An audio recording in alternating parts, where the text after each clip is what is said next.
All You Need Is Kill is that rare story without a bad adaptation. This 2004 light novel was first adapted into a manga in Weekly Young Jump in 2014. This adaptation from text to page does a fine enough job selling this story's excellent elevator pitch premise. What is that premise?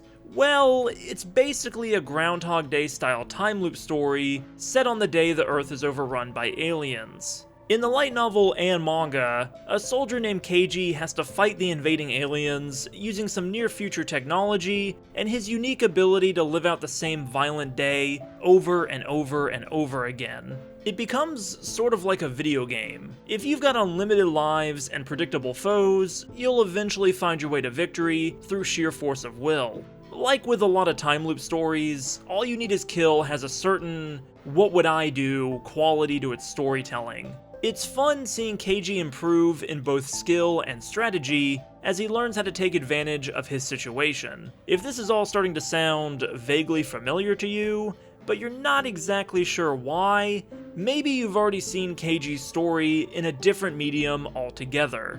You see, this light novel was actually adapted twice in 2014. Under a different name, All You Need Is Kill got a live-action American adaptation starring real-life alien Tom Cruise. Now I know what you might be thinking. Live-action adaptations of Japanese light novel and manga properties don't usually turn out great, especially when done by American studios. It's a Dragon Ball. But somehow, Edge of Tomorrow was the movie to buck this trend. Unlike the Dragon Ball Evolutions of the world, this movie feels, how do I put this, like a real movie? Like, you can just tell the people who made this were actually excited to work on it. And Edge of Tomorrow looks pretty darn good, and the team behind it made changes where necessary to make the story more digestible for Western audiences, without turning into a weird cosplay fiasco, a la Ghost in the Shell.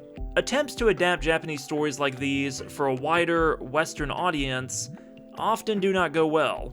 But Edge of Tomorrow avoids a lot of the pitfalls of this process by allowing itself to deviate from the original text in ways that make sense for this version of the story that this team wanted to make. For example, they don't try and have Tom Cruise play a Japanese man, because that would be a weird thing to do. Instead of Keiji Kiriya, he's playing Major William Cage.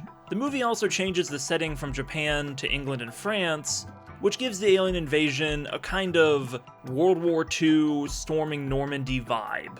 It's a stylistic choice that works really well for this story, and Tom Cruise brings a manic energy to the performance that fits a character slowly going crazy while trapped in a time loop.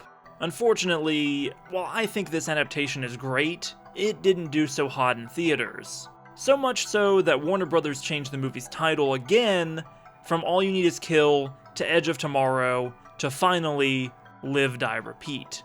And for the most part, that was the end of this franchise. A light novel, a manga, and it's a shame that didn't do better Hollywood adaptation. There was also a graphic novel, but it's pretty underwhelming, and in my opinion, not worth talking about, because it didn't really make an impact on this property in any way positively or negatively.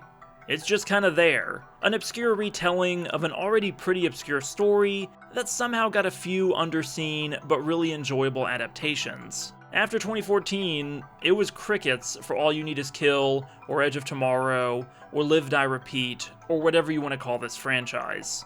At least until the anime appeared, seemingly out of nowhere, this past weekend.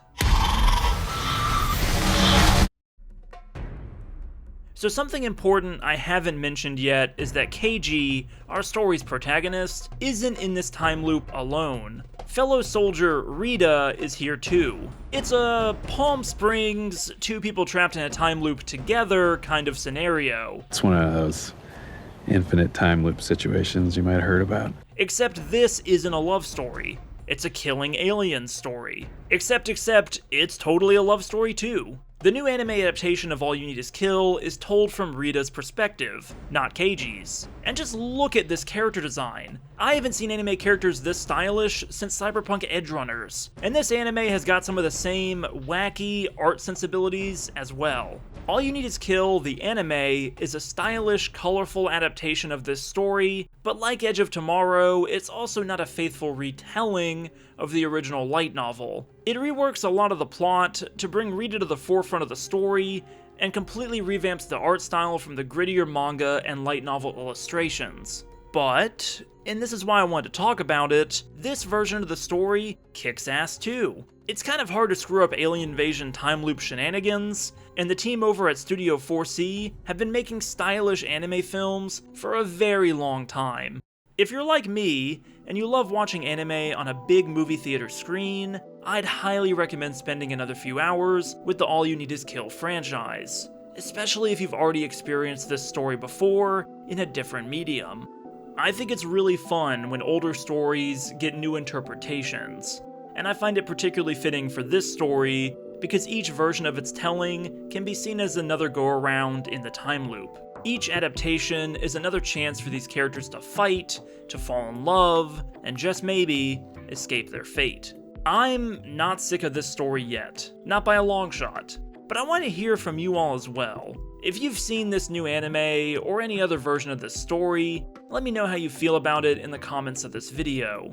And if you've enjoyed my ramblings about All You Need Is Kill, consider liking this video, checking out my channel, or subscribing to Tracking Shots. Either way, avoid aliens falling from space, and have a good rest of your day. We'll talk again soon.